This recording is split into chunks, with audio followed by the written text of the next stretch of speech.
My name is Lindsay. I'm a pharmacy medication safety manager.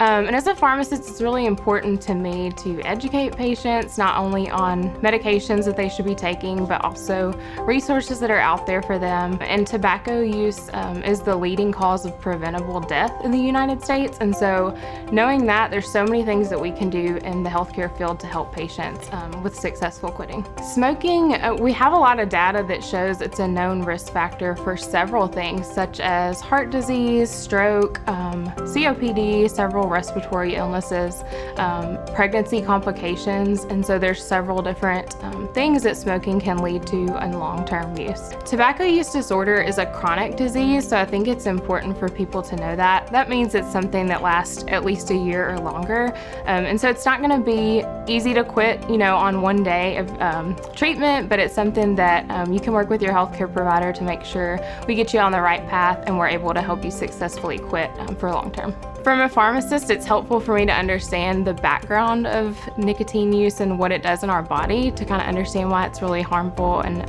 hard for us to quit. So what happens when you smoke is nicotine binds to receptors in our body that are called nicotinic receptors.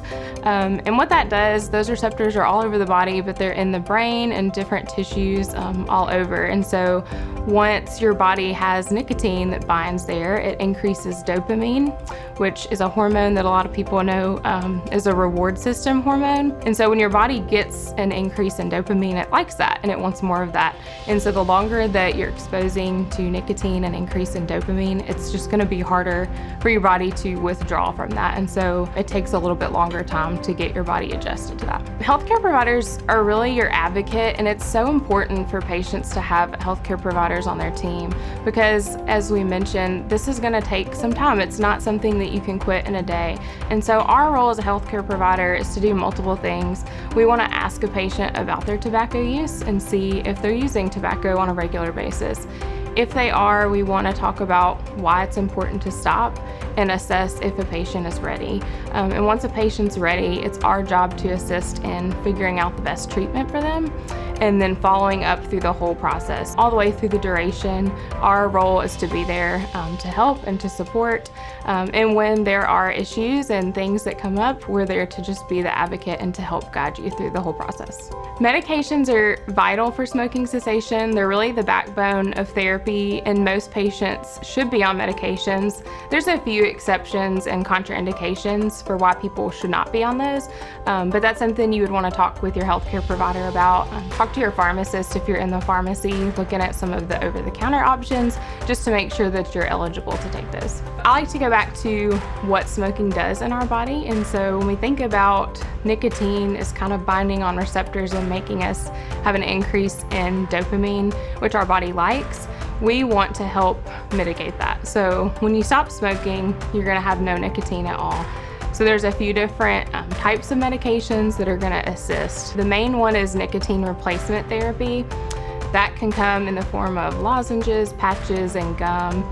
But what it's doing is providing a lower dose of nicotine on a more stable basis so that our body can kind of start to wean off of the nicotine that we've had. And it kind of helps your brain to learn, okay, this is something that I can't completely withdraw from yet, but I'm gonna start stair-stepping down how much exposure my body has to it so that I don't experience withdrawal symptoms, anxiety, things like that. There's an additional class, a couple different prescription medications that work slightly differently, and they kind of work to decrease that dopamine from increasing and making our body feel good.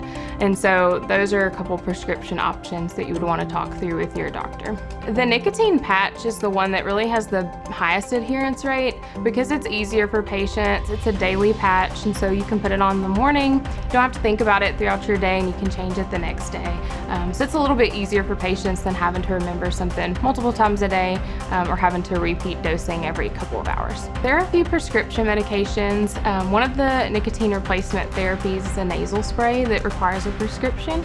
And there are a couple other medications called bupropion and varenicline, also known as Chantix, that do require prescription but are also beneficial in treatment. A lot of patients will have multiple therapies that they're using at the same time. Typically, we'll see people have a patch and they'll also use a nicotine gum. And that kind of works because the patch is giving you a low dose throughout the day to help with overall cravings and symptoms, but you can use something like gum or lozenge to help with breakthrough cravings, and that'll give you more of an immediate nicotine boost when you need it. A misconception may be that e-cigarettes are safer. They really are not safer. There are a lot of health risks that are associated with them. You've got a big increase in carcinogen risk and exposure to your body. In addition to that, there's some really serious lung injuries that can occur when using e-cigarettes. Most of these meds in general are pretty safe and well tolerated by patients. As with any medications, there are side effects and some things that certain patients may not need to take them for. And those are things that you really need to discuss with your healthcare provider. Like I mentioned, talk to your pharmacist if you're getting some of these over-the-counter options.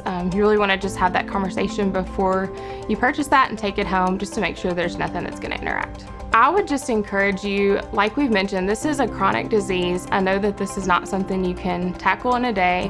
It's something you really have to talk through with your healthcare providers, with your team, with family and friend support and counseling.